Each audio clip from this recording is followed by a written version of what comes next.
coming to you here with the most ungodly hair known to man.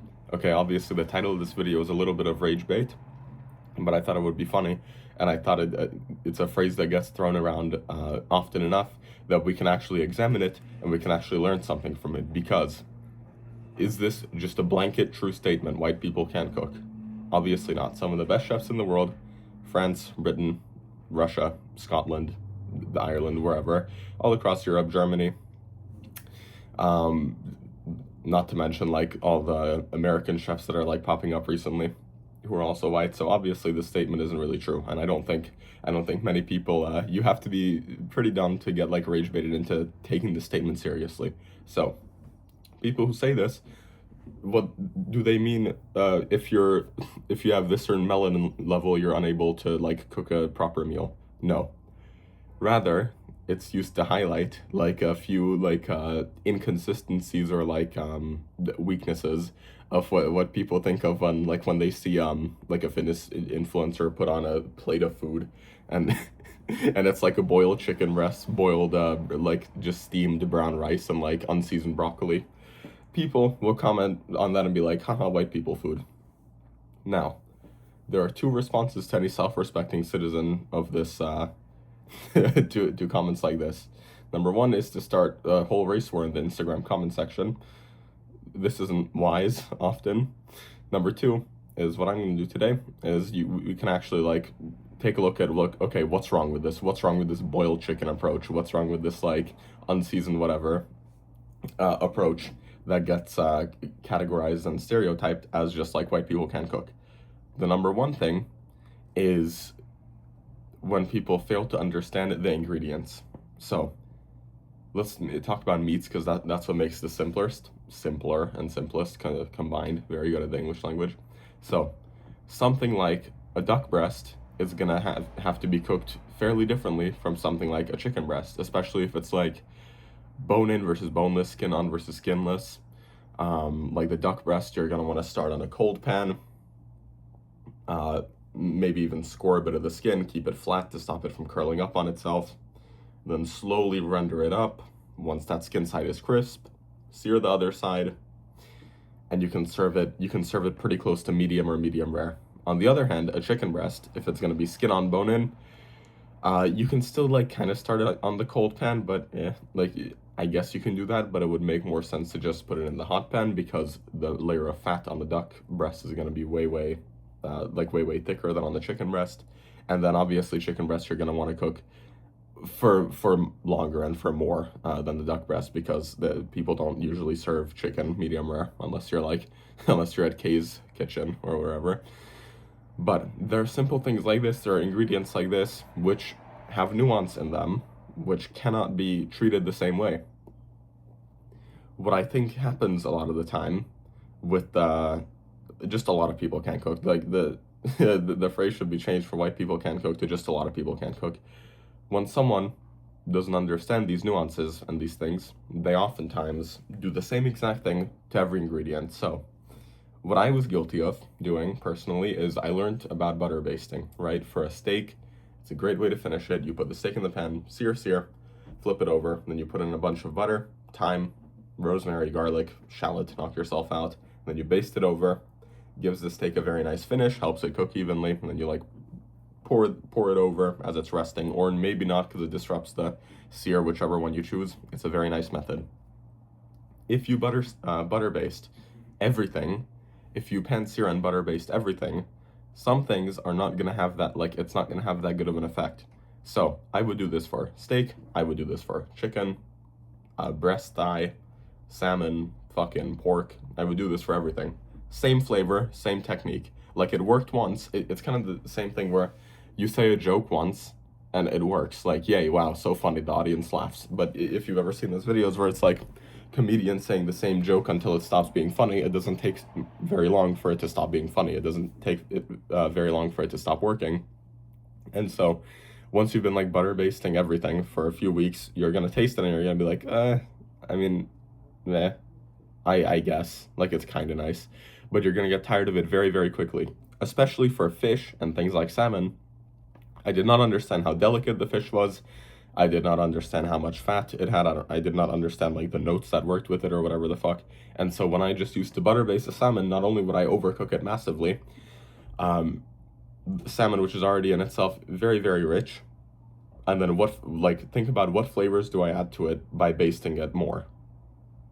Butter, richness, brown, dark, everything, which is going to be with the salmon, brown, dark, and rich, because you're searing it, it's going to get browned. The garlic actually works a fuck lot less with salmon than people think. Like, a lot of people think like, oh yes, wow, I'm going to blow away my guests. I'm going to take this salmon out, and I'm going to put garlic on it and salt, and then I'm going to put it in the oven for 3 hours, because fish can't be overdone, surely.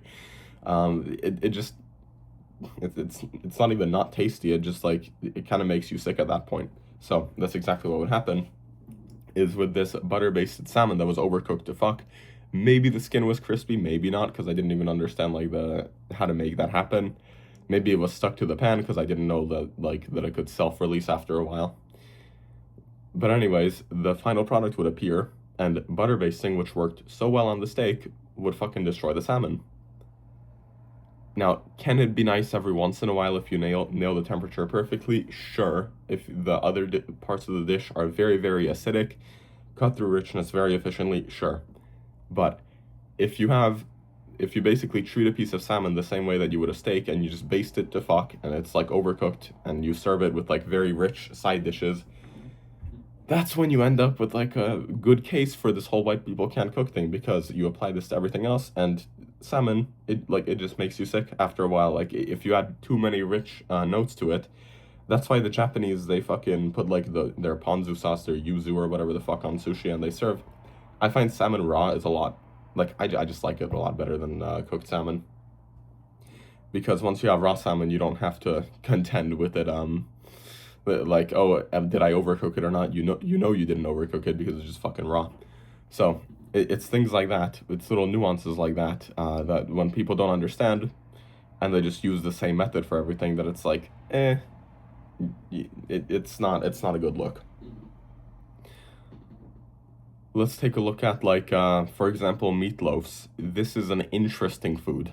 Never in a million years would I have thought to mix like fucking ketchup in with ground meats of various sorts. It's just really, really interesting. So, if you don't know, if you mix ground meats with breadcrumbs, egg, and like onion and whatever the fuck, it dries it out pretty drastically. Can it be tasty? Yes. But it's kind of like a struggle meal. It's kind of like a 1920s Great Depression meal, where you can buy a pound of ground beef, fucking blasted with breadcrumbs, eggs, onion, to like get the volume up there to feed a family of 8 instead of a family of 4. And with this, sure, you're going to be able to get more volume, but it's just going to tank the flavor very much. And so you have things like that, especially when people like grew up. What was that word? Especially when people like grew up eating these foods. It kind of leaves like it leaves just a bad taste. It's just not very nice. And I'm sure you can relate if you're someone who, well, even I can't relate, because I didn't grow up eating many of these traditional American foods, but only recently, only in the past few years, have I like been to places like, I don't know, in church they fucking serve this in Cleveland, Ohio, God bless Cleveland, and in other places like this, where they serve these classic like American foods, and it's like, okay, cool, it worked during the Great Depression, when no one could afford anything, but there's a bit of a problem now. Like, yeah, we can still do that, or we can think a bit more creatively and a bit more like be a bit more culinarily minded, and like make the dish like 10 times better. So in the cases of things like meatloaf, like they were kind of set up to be culinarily bad.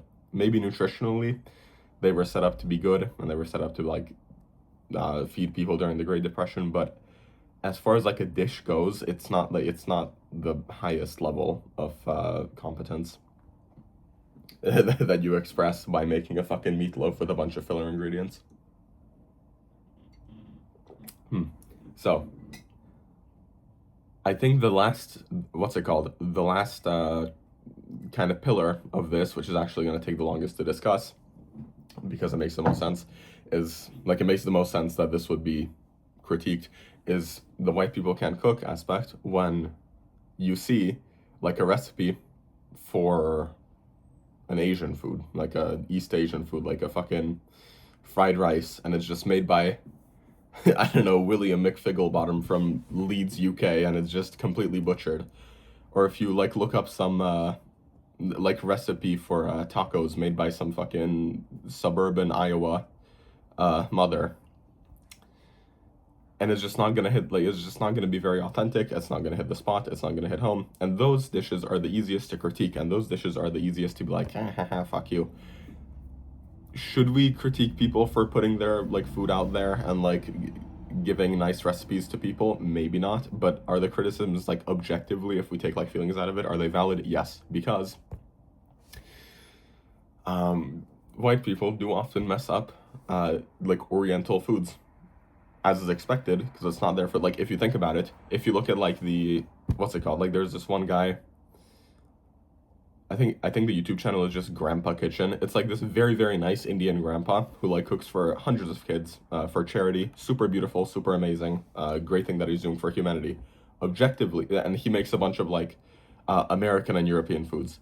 Objectively, is he using good technique? Fuck no. Objectively, is he butchering the dishes that he's making? Sometimes yes.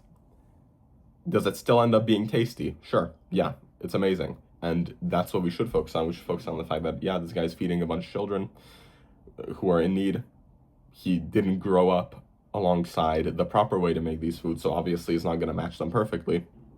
But if you look at things objectively, I really hope you can, because this is no hate, this is all love and no hate to the individual and the people behind that channel, because it's an amazing channel. They did an amazing thing.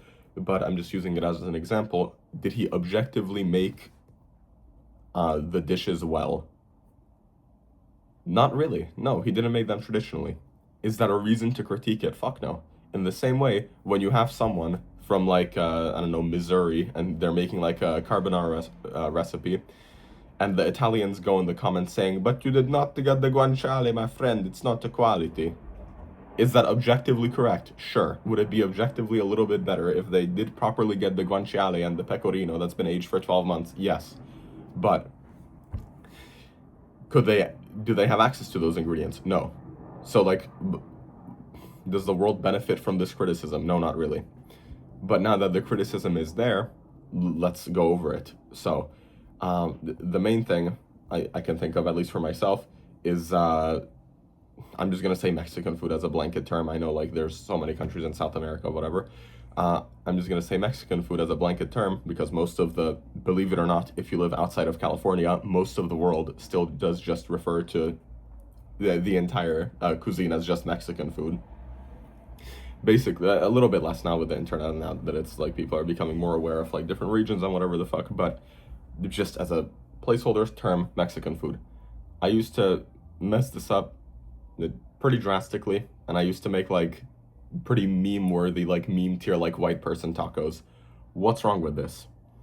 Or like, what were the mistakes? Number one, untoasted flour tortilla from fucking middle of nowhere, like Kroger, like brand. Not very inspired. No good salsa. Or if it was good salsa, it was just like the pureed fucking tomato and onion, whatever, that just tastes like watered shit. Number three, the types of cheese were not like the crumbly shit that you like sprinkle on it when you know it's authentic. It has like all the different like crumbled, aged, or raw, or whatever sheep's milk cheeses. I was just using Mexican blend, and then you just sprinkle that on. As for the preparation, did I like spice the proper meats or whatever the fuck accurately or like properly for it to be called like a Mexican dish? No. I would basically just prepare everything in like a pretty vanilla way, and then I would just assemble it. Was it tasty? Yes, but was it like authentic and the best it could be? No, absolutely not. And that's like given that I already had pretty good technique in what I was doing, and I was just doing the wrong things. For most people, they have shit technique and they're doing the wrong things. So it's understandable how when they try to make foods from other continents, it ends up looking like dog ass. It's also the thing of like a bunch of YouTubers have this thing where like, yeah, let's make sushi challenge, and they use like fucking cooked fish for whatever reason, and they like roll it up without even cling filming down the like wood mat roller thing that you use, and they use the wrong side of the seaweed up, so it's just a technical like calamity, and those things are very, very easy to make fun of. What are they missing here? The number one big thing that they're missing is just attention to detail. Because when you don't know something, if you look at a recipe from a country that you have no idea, like what the fuck this is, where even is this country on a map, and you look at the recipe, right? It says the ingredients. It's very easy for you to ignore things that you don't know. So, in Mexican food, they use like such a big variety of chilies, it's not even funny. It's like such a big variety of peppers. Someone who's from a place where they don't use that big of a variety of peppers, that you have like a bell pepper and like a fucking spicier chili, and that's like all you know about peppers, you're gonna look at it, as I did, I'm gonna look at it and be like, who the actual fuck cares? Guajillo chilies, like, okay, goodbye. Like, no one actually, surely it's not gonna make a big difference. No one pays attention to this, right? I'll just use what I have at home. No. The attention to detail is massive. It's humongous. Same thing in a bunch of like Chinese like stir-fried recipes when it's like, yeah, put in this oyster sauce and this hoisin sauce and this fucking Szechuan chili, and use this, make this chili oil at home and all this. You're not familiar with these techniques and with these ingredients, so you don't know.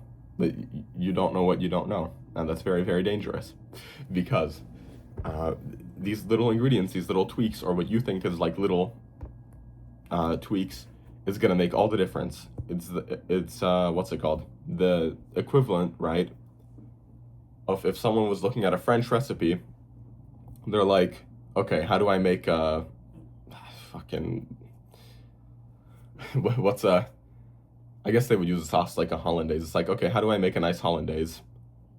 Okay, it says, yeah, do this over a double boiler.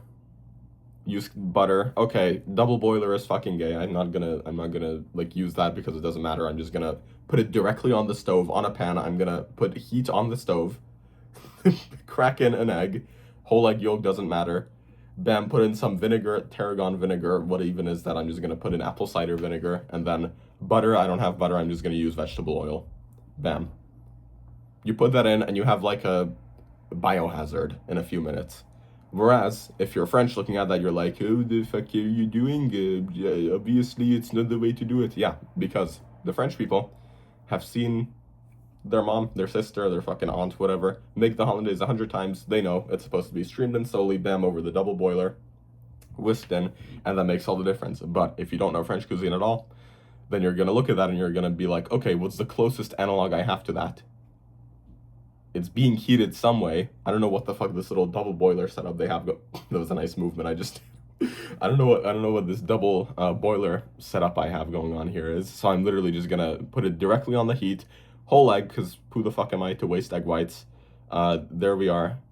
Sure, whatever vinegar I have, surely the flavor doesn't matter. And then like a butter is a fat. I don't have to use butter. I'll just use like lard, for example. And it's gonna be a completely different dish. In the same way, when we make a bunch of these like things, a bunch of these exotic dishes, and we look at the ingredients, and we're like, okay, I don't have mirin, I don't have fucking hoisin sauce, I don't have Szechuan chilies, I don't have saffron, I don't have this specific spice blend that's like native to this country. Okay, it doesn't matter. Let me just use the closest analog, sure. And you don't think it's that big of a deal, and you may even begin to like write down the recipe, write off the recipe, or like shit on the recipe, or even shit on the cuisine. Whereas in reality, you just made it badly, and that's okay. But especially when you then put like a recipe out on there, and they see like the hands only, and they see like you're in Leeds, UK, or you're in Bristol, and you're teaching people how to make like a very nice ethnic food, and you're just like ignored half the ingredients that are in there, obviously you're gonna get a few comments that are like, haha, white people can't cook.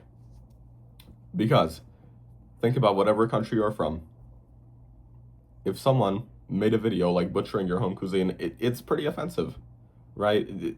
I basically can't, still to this day, at the ripe old age of 19, I can't sit through a video of like some fucks cooking Hungarian food badly because it seems offensive, because the food is such a big part of the entire country, of the entire history, and like, you know, the stories, and you know like how it's supposed to be made, but those people don't in the video, and it seems like an affront to God. It seems like an affront to your entire existence that they would dare like butcher your cuisine, where in reality they just ignore the details, because to them it well and truly doesn't matter that much. Like they don't know, or it does matter, they do want to get it right, but still they don't know that that's what it takes to make the dish like authentic and proper.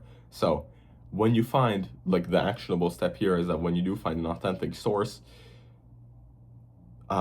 there's a bunch of jokes I can make here, but I won't. But basically, when you do find an authentic source, just listen, pay very, very close attention. And if there's something in there that you don't know, it's probably for a good reason. With intuition later on, you can make good substitutions, because I'm all for substitutions. It's still better, objectively, it's still better to like offend a few people on the internet and still cook, rather than not offend people on the internet but not cook. So if you don't have the, like, if you're gonna make carbonara and you don't have the guanciale, because no fucking store in the United States sells guanciale for under like $50 billion a pound, and now like fucking Giuseppe Gasparini is gonna comment from fucking Little Italy in New York saying, oh, but actually in our butcher shop, that sure, but for the majority of people, a bunch of these ingredients are really inaccessible. So still make it, but know that it makes a very, very big difference. And like, do your best to research it and like what comes close to the flavor profile. So don't entirely give up if you don't. This is, I used to do this, like the recipe would have fish stock and I would just not fucking make the recipe because no one sold fish stock. But if you use chicken stock, you get basically like almost identical result. Like obviously the flavor is going to be a little bit different, but it's going to be a pretty similar result. The whole point is just to have like a flavored stock of some sort. So once you develop more and more intuition, then you're going to know, like basically just once you make more and more mistakes, you're going to develop more intuition, and then you're going to know when is it good to substitute, when is it like absolutely like necessary to have this ingredient. Like creme fraiche, you can fucking replace for sour cream basically 1-to-1. I don't care. I don't care what anyone says. It's basically almost entirely the same thing. Is it different? Yes. Is creme fraiche a little bit lighter? Yes. But are you going to survive? Yes. It's not that big of a difference. Whereas like some spices are absolutely integral to the dish, and if you miss out on those, then you're just kind of fucked, and you like, it's debatable whether or not it's worth even making it. But for the most part, right, for the most of the dishes that you're going to be making, over time, yeah, pay close attention to the ingredients and like look up what's an actual good substitution to make there. And then over time, you're going to develop that intuition, and you're going to be like, okay, is this even worth making? But most of the time, the answer is going to be yes. But still, pay attention to that part, because you see how it's this nuance. Should you still cook? Yes, if you don't have the right ingredients. But should you try and get the right ingredients because they make a massive difference? Yes, absolutely. So that's a little bit of a dilemma that you have to be aware of then. Is that pretty much it? That's pretty much all I have to say about this phrase, white people can't cook. Hopefully, this single video will revolutionize the world and will make that phrase extinct, because you will learn how to cook, and then you will, I don't know, you will impress the people online. Very nice.